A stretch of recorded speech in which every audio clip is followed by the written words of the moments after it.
What's up, music fans of the internet? I'm Derek. And I'm Kevin.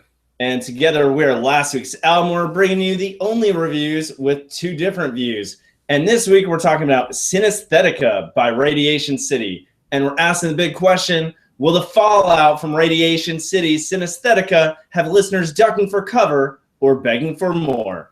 Cheers, Kevin, and everyone at home. Cheers, Derek, and everyone at home. Radiation City is based out of Portland, Oregon. They were founded by a couple, Cameron Spies and Lizzie Ellison. There's been some lineup changes throughout their history, but those two have remained the core of the group. And interestingly enough, their relationship kind of started hitting the rocks around 2013. And they kind of came together. There was a called off wedding. Kevin and I still have no idea whether or not that came to fruition. All we know is that one was supposed to happen. They kind of came together and started recording some music, and that has developed into their third full-length album, Synesthetica. And without further ado, let's start with what it sounds like. So Kevin, why don't you start us off? Sure, Derek. I think Synesthetica sounds like Lucius sees pure bathing culture, smells MGMT, and tastes the Beach Boys. What do you think? Kevin, I think that's a sensory overload. I think Radiation City sounds like a more synth-reliant, less instrumental, more lyrically explicit, and more marital of Monsters and Men, or of unknown mortal orchestras of men. I like that. I like that band name. So let's talk about some highlights and lowlights. Kevin, what'd you think? Sure. Highlights-wise, or song-wise, rather, in the highlights, I thought Juicy had a really sexy R&B groove.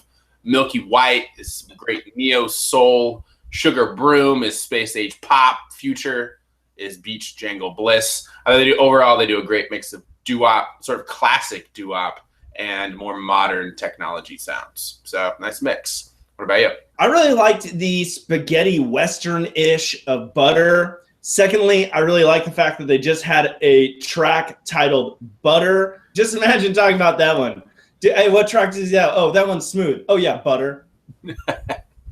Yeah. Another highlight for me was the dialogue of the male-female vocal exchanges on Come and Go. You know, especially kind of knowing some of the background of the relationship of the prominent members of the group. Hearing some of the storylines play out, especially in this male-female dialogue, I thought was really pretty cool. Let's talk about some lowlights. Kevin, did you have any? Yeah. Some of your highlights are actually my lowlights, Derek. I thought Butter and Come and Go felt really out of place as slow jams just a few songs in. I think they're tracks 3 and 4, and they're good songs. I just thought they were really bad timing in the context of the album. It kind of slowed down too quickly for me. I also thought some tracks tended to be longer than they needed to be, particularly Separate and Come and Go.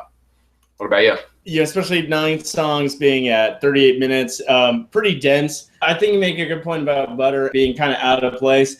If anything, on Butter, I thought it was cool.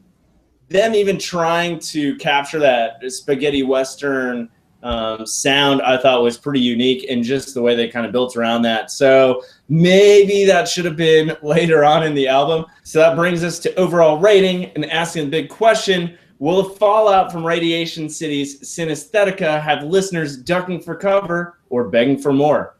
Kevin, why don't you start us off?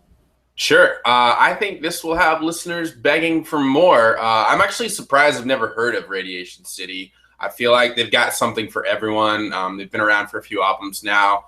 I really just, they have a good sound. I thought I would have heard of them sooner. I think there are some really strong singles here. All the tracks I mentioned as highlights. And it's pretty strong as an album overall. So I'm going to give this one a 3 out of 5. What do you think, Derek? I think it'll definitely have listeners begging for more. I was really intrigued by their intricately constructed sounds. They really were quite versatile and never sounded stretched. I completely agree with you. I think it really was a strong album, top to bottom. Maybe a few parts were a little less enthralling than others, but on the whole, I thought it was a fun listen. So much so that I'm going to be begging for a little bit more than you were by giving this one a 4 out of 5. So combined with Kevin's 3, that's a total 7 out of 10. So definitely go check out Synesthetica by Radiation City. Don't forget to subscribe. Shout out to the podcast. As always, I'm Derek. And I'm Kevin. Cheers, guys.